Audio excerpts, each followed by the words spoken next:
돌리고 싶습니다. 저번 주에는 우리 부산에 있는 우리 김성경 목회자님이 오셔서 우리에게 너무 놀라운 말씀을 전해주셨죠.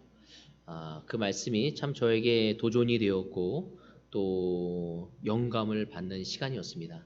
또 무엇보다도 이런 코로나 상황 속에서 함께 연합 예배를 드릴 수 있다는 것이 너무 기뻐요. 저희 그리스도의 교회는요, 개교회주의가 아닙니다. 함께 어우러져서 함께 연합해서 하나님께 영광을 돌리고 함께 하나님의 사역을 이루어가는 교회입니다. 비록 몸은 떨어져 있지만 다른 지역에서 똑같이 그리스도의 몸된 교회를 섬기고 그분이 우리에게 주신 그 미션을 이루고자 하는 모습은 참으로 아름답고 거룩한 모습이라는 생각을 하게 됩니다. 또 하나는 제가 다음 주에는 그 분당에 가서 말씀을 전하거든요. 그래서 함께 또 분당에 있는 형제 자매들과 찬양을 하고 성찬을 하고 또 말씀을 함께 나누며 우리의 스피릿을 하나로 모을 수 있음에 또 너무나 귀한 시간이지 않을까 생각해 보게 됩니다. 오늘 여러분과 함께 나누고 싶은 말씀은요, 요 PPT에 나온 것처럼 주님 앞에 바로 서기 위한 결심. 여러분, 우리 이런 거 많이 결심하지 않습니까? 사실은 어떤 사건이 있었을 때마다. 근데 오늘은 이 느헤미야 9장에 보면은 이스라엘 민족이 하나님께 바로 서기 위해서 그들이 결심한 내용들이 나와 있습니다. 이 모습을 보면서 너무나 큰 감동을 받았고 여러분과 함께 나누며 이 시간을 함께 하나님께 영광을 돌리고 싶습니다. 오늘 본문 말씀은요, 느헤미야 9장 1절에서 6절의 말씀입니다. 제가 읽도록 하겠습니다. 그달 24일에 이스라엘 자손이 다 모여서 금식하면서 굵은 베옷을 입고 먼지를 뒤집어 썼다. 이스라엘 자손은 모든 이방 사람과 관계를 끊었다. 그들은 제자리에 선 채로 자신들의 허물과 조상의 죄를 자백하였다.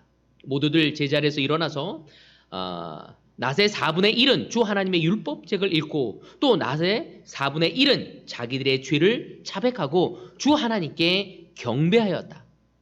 단 후에는 레위 사람인 예수아와 바니와 감미엘과 스바냐와 분니와 세레바와 바니와 그나니가 올라서서 주 하나님께 큰 소리로 부르짖었다. 레위 사람인 예수아와 감미엘과 바니와 아삼니아와 세레바와 호디아와 스바냐와 부알히아가 외쳤다. 모두 일어나서 주 너희의 하나님을 찬양하여라.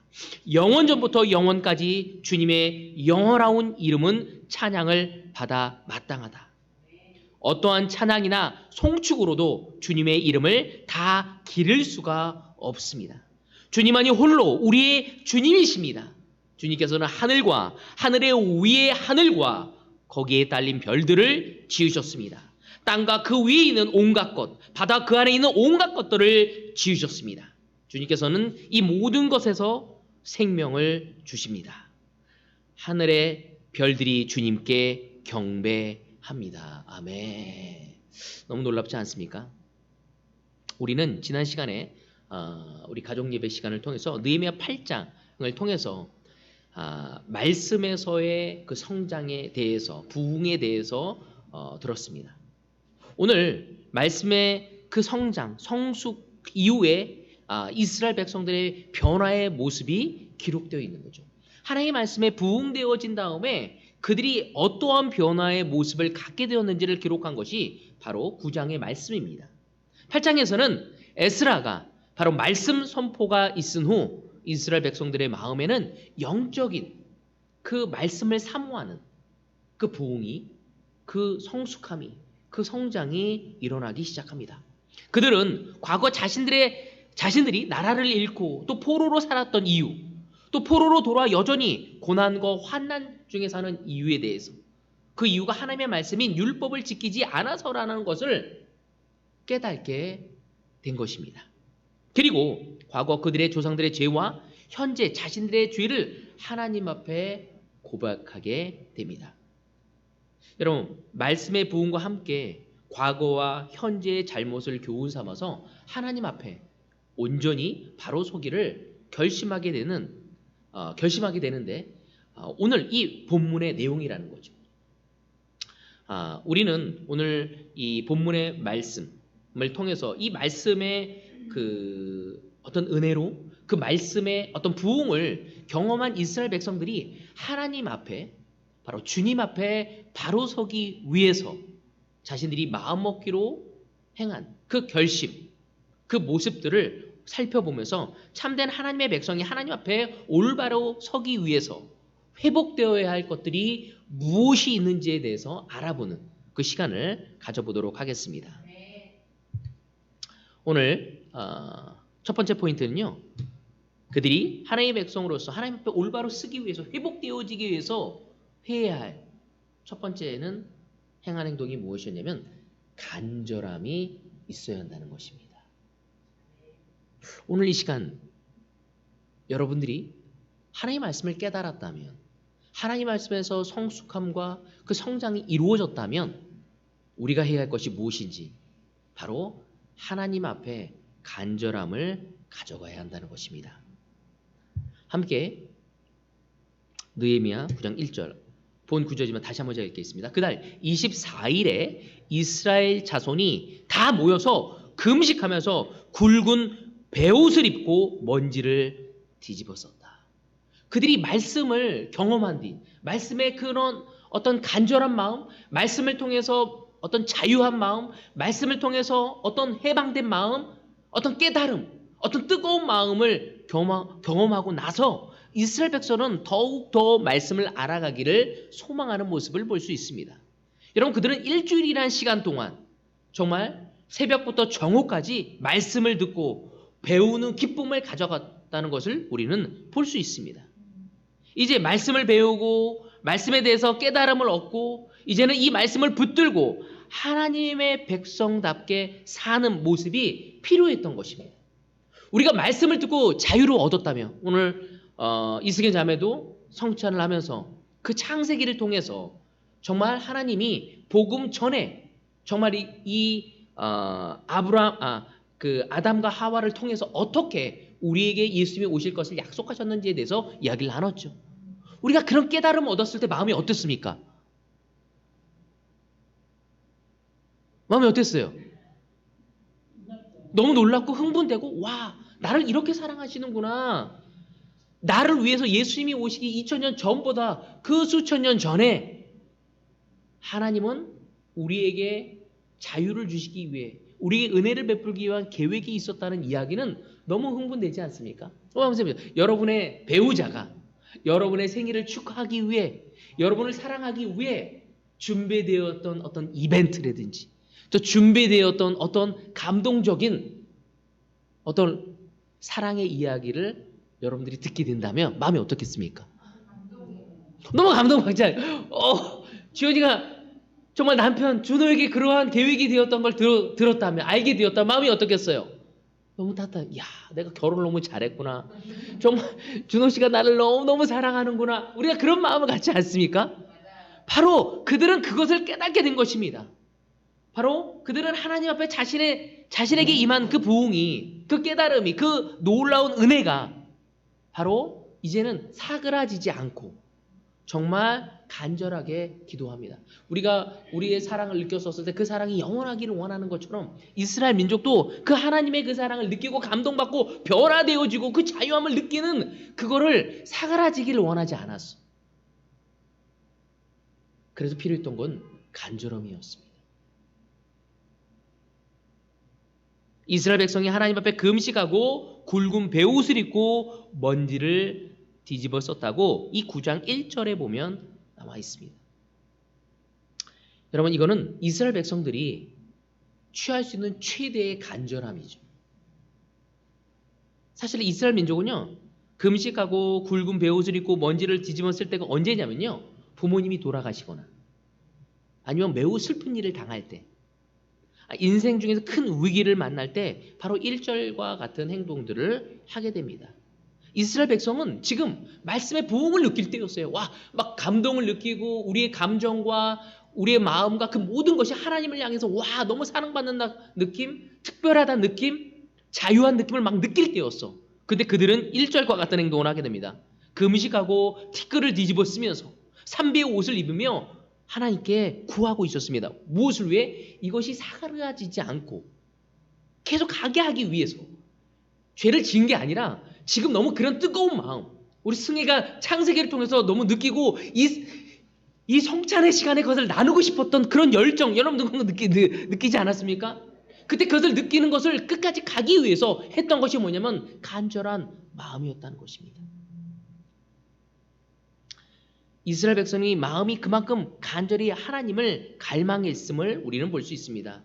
지금 이 순간 하나님 도와주지 않는다면 나에게 임한 이 성령님의 느낌이, 이 성령의 느낌이 사라질 거라는 것을 알았기에 그거 없이는 살아갈 수 없음을 하나님한테 고백하고 저를 도와주시고 저의 이 영적인 이 거룩한 느낌을 거두지 마시고 계속적으로 지속되어 줄 수 있도록 하나님께 간절한 마음으로 나아간 모습을 볼 수 있습니다. 여러분, 우리가 세례받았을 때 마음이 어땠습니까? 너무 기쁘지 않았습니까? 우리가 죄를 짓고 너무 고생하다 그것을 고백하고 죄의 용서함을 받았을 때 마음이 어땠습니까?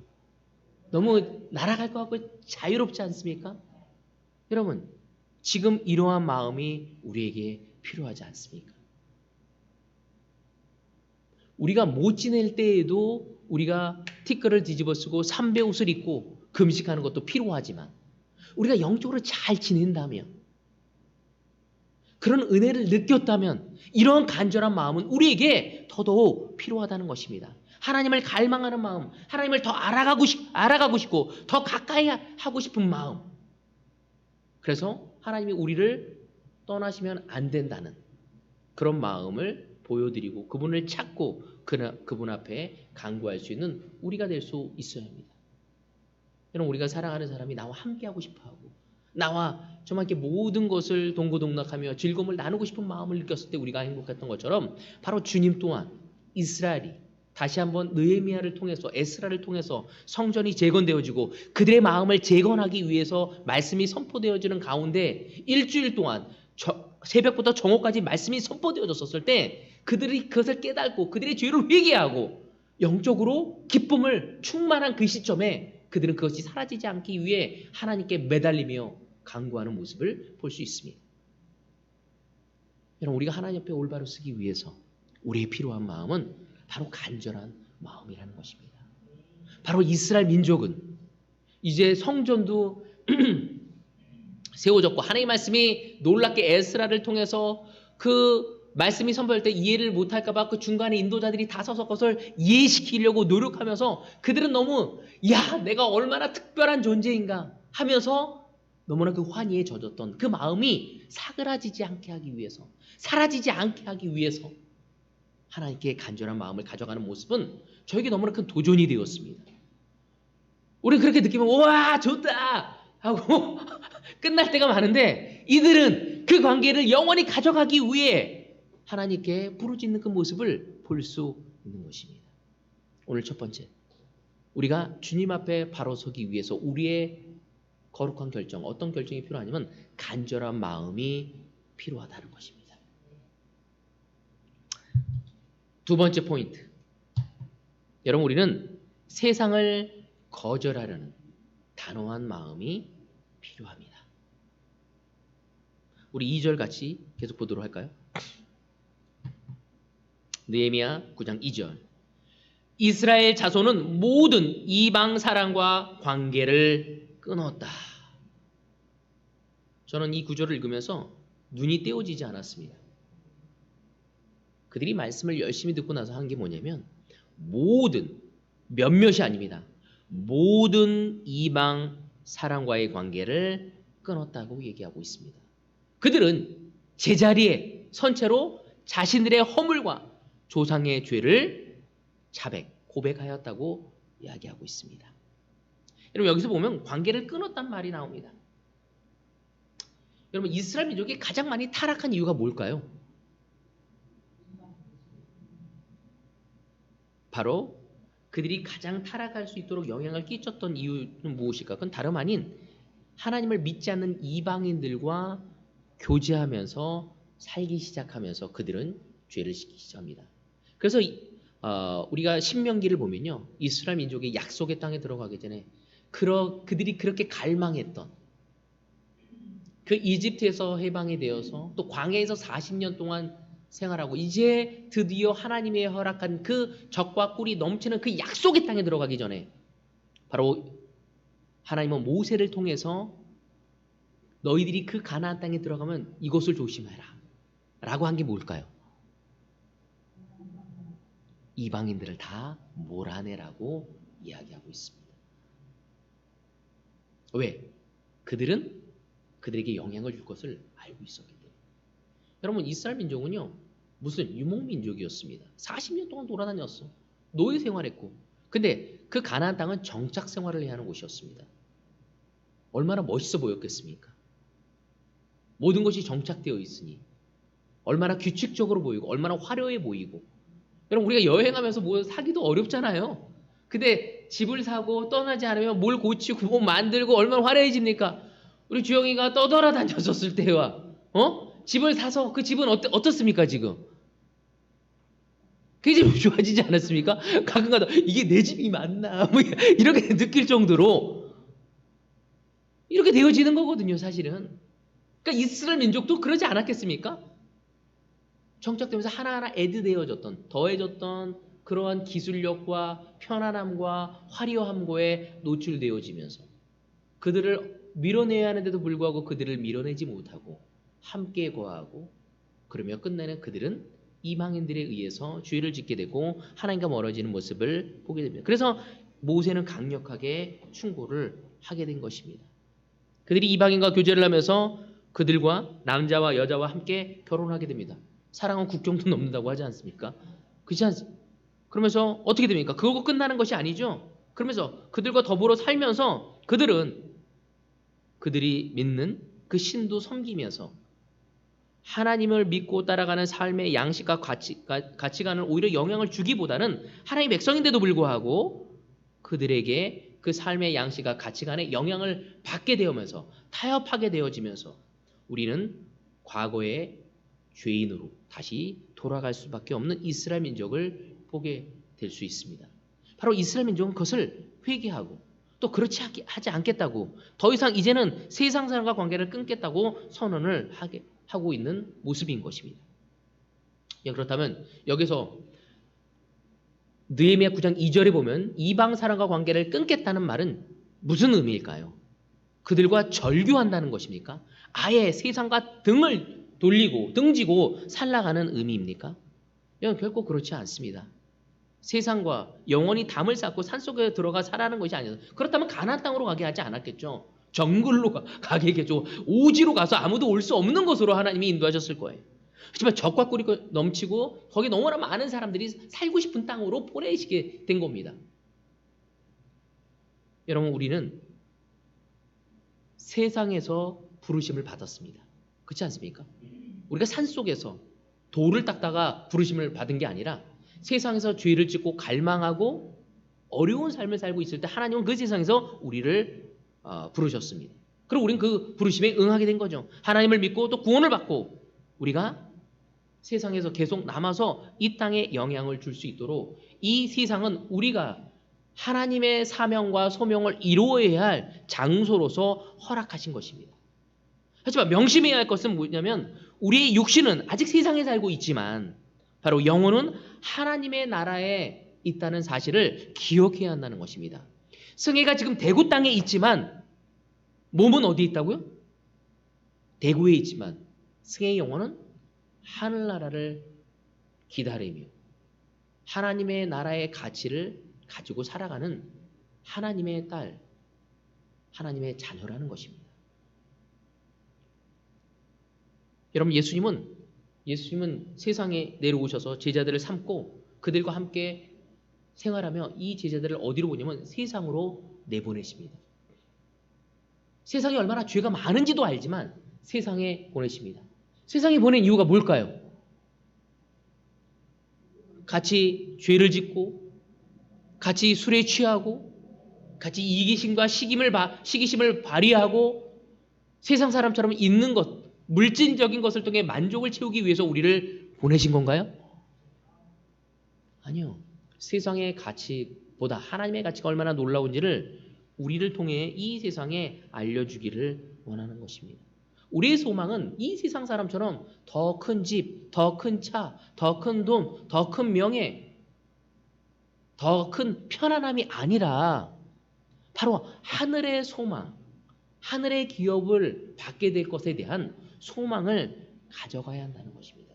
그 삶이 어떠한지를 이 세상에 알리기를 원한 것입니다. 그렇기 때문에 마치 이 땅이 우리의 삶의 전부인 듯 살면 안 된다는 것입니다. 이방 사람과 관계를 끊는다는 것은 하나님을 불신하는 세상 사람들과 다르게 살라고, 구별되어지게 거룩하게 살라는 의미가 담겨져 있는 것입니다.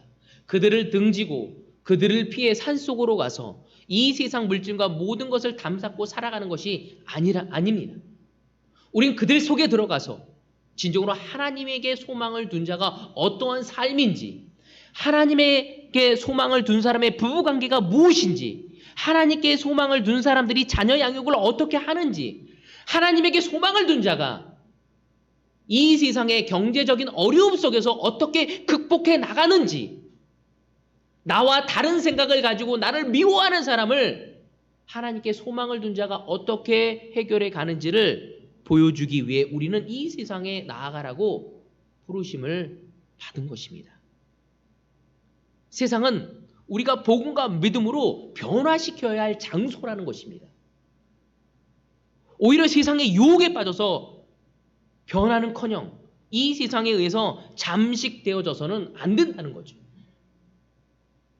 세상 사람들이 우리를 부러워하고 우리를 통해 하나님과 그분에 있는 영원한 소망에 대해서 듣고 싶어 할 수 있어야 합니다. 마치 사도행전 2장에 나와 있는 그 모습처럼 함께 그들이 어울려서 필요를 서로 채우고 서로 사랑하고 서로를 섬기고 서로를 encourage, 격려하는 모습을 통해 세상 사람들이 그 초대교회의 모습을 보고 호감을 샀다는 것처럼 오늘 정말 이게 주영이와 혜연이의 사랑을 통해서 주변에 있는 사람이 와, 저 모습이 너무 아름답구나. 정말 승혜와 정말 이렇게 상황이가 아이들의 자녀 양육하는 모습을 보면 와, 저것이 진정으로 아름다운 모습이구나 라는 것을 우리의 삶을 통해서 이 땅에 영향을 주기 위한 것이 하나님의 계획이라는 것을 우리는 알아야 합니다. 바로 그것이 세상과 구별되어지고 세상과 다르게 살아가는 우리의 모습이라고 이야기할 수 있습니다. 여러분, 우리는 세상 사람을 전도해야 합니다. 우리가 세상 사람들에게 전도되어서는 안 됩니다. 그런데 세상이 우리를 전도시키는 꼴이 되어지고 있습니다.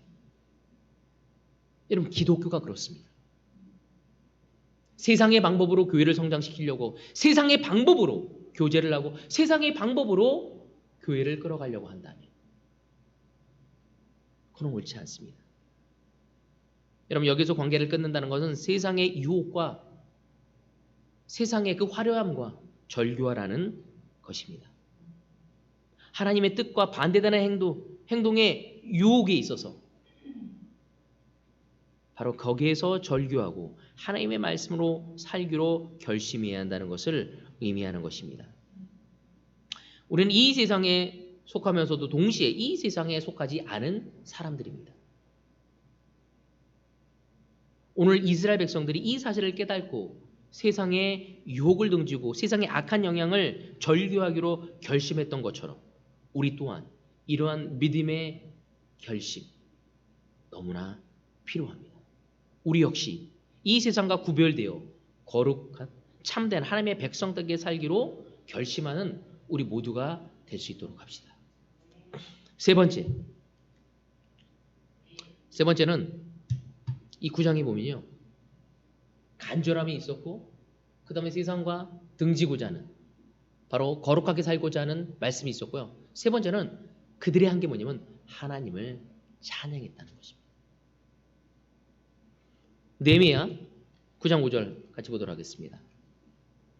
레위사인 예수아와 감미엘과 바니와 하삼니아와 세레바와 호다디아와 스바냐와 부다히아가 외쳤다. 모두 일어나서 주 너희의 하나님을 찬양하여라. 영원전부터 영원까지 주님의 영화로운 이름은 찬양을 받아 마땅합니다. 어떠한 찬양이나 송축으로도 주님의 이름을 다 기다릴 수가 없습니다. 기를 수가 없습니다. 아멘. 여러분, 자신들의 잘못된 모습을 깨닫고 회개한 그 이스라엘 백성들이 하나님 앞에 올바로 쓰기 위해 결단한 것 중에 하나가 무엇이냐면 최선을 다해 간절한 마음으로 기도하고 이 세상과의 관계를 끊고 거룩하게 살려고 하면서 그 다음에 하나님의 관계를 가져가면서 한 것이 뭐냐면 하나님을 찬양한 것이었습니다. 그러면서 하나님 앞에 놀랍게 나아가서 그들은 하나님 저희들의 마음을 저희들의 믿음을 우리의 믿음의 결정을 받아달라고 기도하는 모습을 볼 수 있습니다. 여러분, 저는 이 구절을 보면서 정말 우리는 하나님을 찬양하고 있습니까? 사실 오늘 송 인도자인 우리 류수일 형제나 또 정준호 형제나 또 우리 윤한이 자매들이 이 마지막을 말씀해야 하지 않을까 저는 생각하게 됩니다. 여러분, 우리가 예배 때 드리는 이 찬양은요, 그냥 찬양이 아닙니다. 바로 우리의 마음을, 우리 헌신의 마음을 담아서 하나님께 찬양해야 하는 것입니다. 여러분, 이스라엘 민족, 이 느헤미야 9장 5절에 보면 그 내용이 있지 않습니까? 이 찬양 그 자체, 찬송 그 자체에 바로 진정한 하나님을 따라가는 사람들, 그리스도인으로서 제자로서의 정말 이렇게 믿음의 고백이자 하나님이 기뻐하는 가장 큰 행위 중에 하나를 하고 있음을 볼 수 있습니다. 하나님이 우리 인간을 창조하신 이유가 뭐냐면요, 구원하신 이유가 뭘까요? 창세기에 계속 나오죠. 이유가 뭐죠? 우리를 선택하고 우리를 빚으신 이유가 뭐죠? 뭐라고요? 관계 회복. 맞아요. 관계 회복이죠. 관계 회복을 통해서 뭐 하냐면 그들이 하나님을 찬양하기 위한 것이었어요. 하나님의 모든 것을 창조하신 이유가 하나님의 자연과 모든 피조물이 하나님을 찬양하기 위한 것입니다. 그래서 하나님의 창조하셔서 내가 보기에 좋았다고 얘기하고 있는 거거든요. 우리를 창조하신 이유, 우리하고 관계를 회복하려는 이유가 뭐냐면 다투기 위한 게 아니에요. 감정적인 어떤 밀당하기 위한 게 아니에요. 우리가 하나님을 찬양하기 위한 것이라는 거죠. 그러기에 우리는 이 찬양을 할 때 유행가와는 다르게 불러야 하고 다른 의미와 태도를 가질 수 있어야 합니다. 여러분, 세상에서 부르는 노래와는 다릅니다. 우리 제자의 찬양에는 영혼의 깊이가 있어야 합니다. 여러분, 여기 느헤미야 9장 5절에 보면 무슨 그런 걸 느끼지 않습니까? 여러분, 그들은 하나님의 말씀을 듣고 깨닫고 자유함을 얻고 우리의 죄로 인해서 우리가 어려움을 겪고 그렇지만 그럼에 또 우리에게 은혜와 자비를 베풀어 주셨고 우리를 얼마나 특별하게 사랑하시는지를 계속 말씀을 통해 깨달으면서 그들은 너무너무 마음이 감사했고 간절했고 고마웠고 내가 얼마나 특별한 존재인지를 다시 알게 된 거죠. 그냥 내 마음이 가는 대로 부르는 찬양이 아니라 그 찬양에는 깊이 있는 메시지가 있는 것입니다. 단순히 기분을 좋기 위해서 어떤 우리 예배를 시작하기 처음에 어떤 우리의 딱딱한 마음, 우리의 어색한 마음을 깨기 위한 아이스레이크라고 하죠. 그 분위기를 깨기 위해서 찬양하는 게 아니라는 거죠. 바로 찬양은 진짜 우리가 하나님께 드릴 수 있는 최고의 것이라는 것입니다. 바로 나의 죄된 존재가 먼저 회개하고 그 죄가 얼마나 나에게 아픔을 줬는데도 불구하고 그 고통의 터널에서 나와서 그분의 보혈의 피로에 의해서 우리가 자유함을 얻었고 용서함을 받았고 새로운 삶을 얻게 된 그 깊이 있는 바로 내용을 담고 있는 마음 속에서 하나님의 찬양이 나오게 되고 참된 찬양이 나올 때 그 찬양 가운데 눈물을 흘리고 그 찬양 가운데 우리는 기쁨의 환호를 그분께 드릴 수 있게 되는 것입니다. 그래서 건강한 믿음 생활, 바로 제자 삶, 그리스도인 삶에는 언제나 회개의 눈물과 동시에 감사와 찬양의 기쁨이 공존되어져야 한다는 것입니다. 오늘 감정이 메말랐습니까? 이런 건 문제가 있는 거죠. 하나님 우리에게 감정을 주셨습니다. 이런 회개의 눈물과 그 은혜의 기쁨과 감사의 마음을 함께 가지며 그분께 나아갈 수 있습니다. 사실 어떤 그리스도인들을 보면요, 교회에 가는 것, 제자 삶을 하는 것을 항상 두려움으로 하는 사람들이 있습니다. 항상 보면 그 사람의 동기가 두려움이에요. 그래서 교회에 가서 자기의 잘못을 보고 죄가 생각나서 늘 두려워. 죄책감에서 살아가는 삶이죠. 그래서 교회를 나오는 이유가 벌 받을까봐, 성경 읽는 이유가 망할까봐. 오늘 이 시간 여러분은 왜 교회를 나오고 왜 성경을 읽고 계십니까? 왜 제자 삶을 살고 계십니까? 왜 헌금을 하십니까? 우리 김주 형제 왜 헌금합니까? 헌금 안 하면 이성구 형제가 가서 왜 이렇게 헌금 열심히 안 하냐고 재정 담당자 얘기했습니까? 이전 자매 왜 성경을 읽습니까? 성경을 안 보면 남편과 도저히 살 수가 없어요. 성경이 필요해요. 여러분 오늘 우리 한번 생각해 볼 필요가 있죠. 왜 우리가 교회를 나가는지, 내 사업을 잘 되게 하기 위해서. 여러분 성경은 그런 사람을 보면 너무나 안타깝다는 거예요. 그래서 제가 교회 갔었을 때 제일 싫어했던 건요, 제가 살던 동네에 예전에 제가 제자가 되기 전에 기도실이라고 있더라고. 항상 교회에. 그게 제가 감리교회여서 거기 가면은 기도실에 가면 껌껌하고 밑에가 푹신푹신해. 근데 할머니, 아주머니, 어른들이 오셔서 거기서 기도할 때 항상 울더라고요. 알아들을 수도 없어. 그래서 저는 교회가 싫었어요. 왜 이렇게 슬퍼하지? 기도만 하면 왜 울지? 여러분 신앙생활에는 두 가지가 함께 있어야 합니다. 우리의 깊은 찔림의 눈물도 필요하죠. 동시에 그렇지만 용서하신 그 자유함의 기쁨과 즐거움을 나눌 수 있어야 합니다. 오늘 이 시간 여러분을 지배하고 있는 것이 무엇입니까? 기쁨입니까? 두려움입니까? 여러분 하나로 되어지다면 문제가 되어져요. 두 가지가 다 있어야 한다는 것입니다. 죄에 대한 깨짐의 마음, 정말 깊은 회개의 눈물이 필요하고, 두 번째 너무나 기쁨, 그 모든 걸 용서받고 새로워질 수 있는 그런 은혜로움의 감사가 넘칠 수 있는 여러분이 세워질 때, 그것이 균형 잡힌 바로 믿음이고, 그것이 균형 잡힌 그리스도인의 삶이라고 이야기할 수 있습니다. 하나님 앞에 나의 죄된 모습, 추하고 더러운 모습이 발견할 때 우리는 영원하신 하나님 앞에 무릎을 꿇고 우리가 심판을 받아야 한다는 것을 알고 절망하지만, 우리가 회개했을 때 그분은 우리를 용서해 주시고, 그 십자가의 복음을 통해서 우리가 생각했을 때 추하고 더럽고 정말 죄인된 그 모습을 그 예수의 피에 의해서 용서받았다는, 의인이 되었다는, 하나님의 자녀가 되었다는, 바로 그것이 복음 아닙니까? 어떨 때 야, 저 사람도 그리스도인이야? 그 사람도 용서받을 수 있는 게 복음 아닙니까?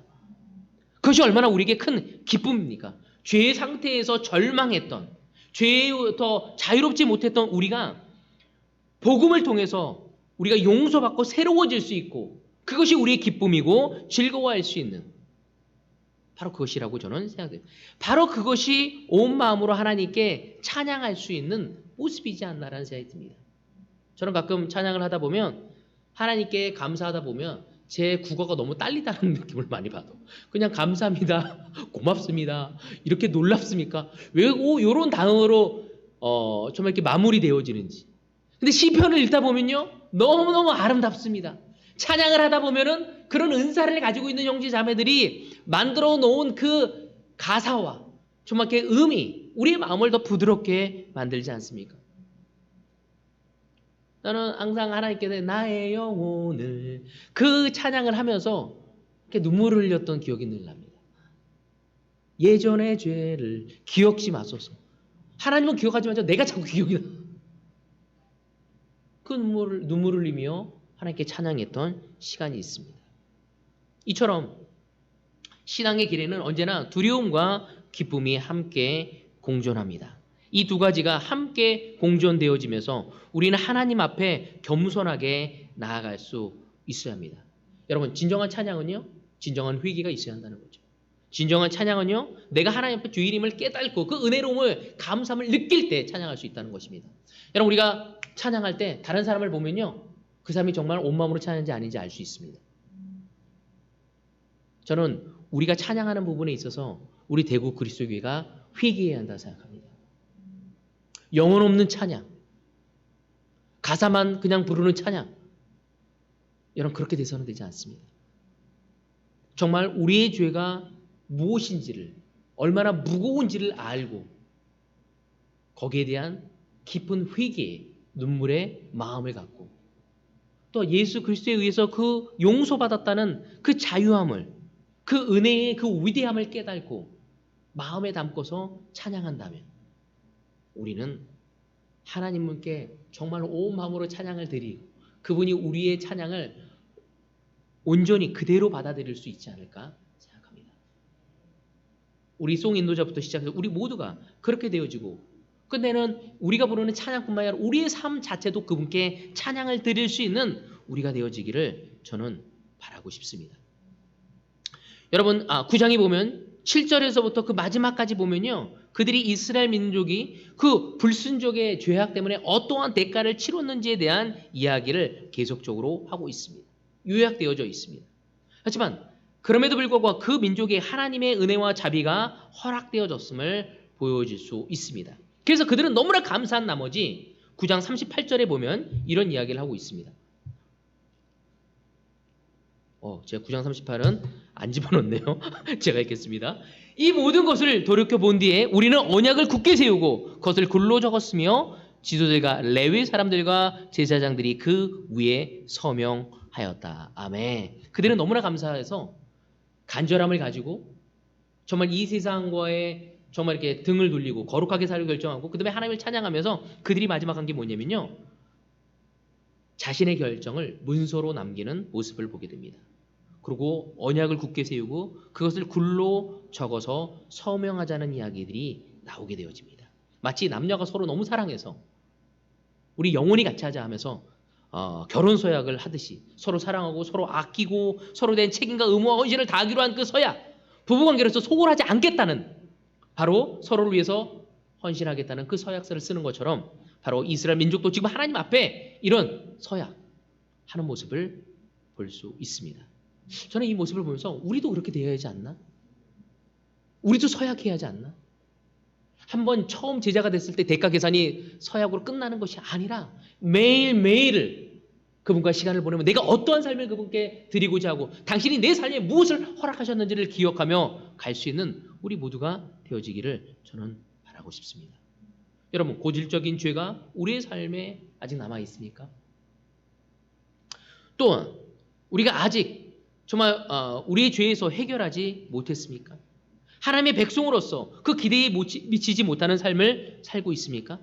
여러분, 그렇다면 회개하고 다시 한번 이스라엘 백성이 결심한 그 모습을 본받아서 우리 또한 다시 한번 찬양이 회복되어지고 간절한 마음을 갖고 이 세상과 구별되어져 살아갈 수 있는 우리 모두가 되어지기를 저는 바라고 싶습니다. 여러분, 하나님의 뜻대로 살겠다고, 하나님을 배신하지 않겠다고, 주님 앞에 온전히 바로 서겠다는 하나님 앞에 결심할 수 있는 우리 모두가 되어지기를 바라고 싶습니다. 이스라엘 민족은 성전을 세우고 나서 그 다음에 그들의 마음을 세우고자 하고 있습니다. 오늘 이 시간 우리 대구 그리스도교회에 있는 모든 형제 자매들도 바로 우리의 마음에 있는 올바른 성전을 바로 세울 수 있는 그 결정의 시간이 되어지고 삶에 적용되어질 수 있는 여러분이 되어지길 바라면서 오늘 말씀을 여기서 마치도록 하겠습니다.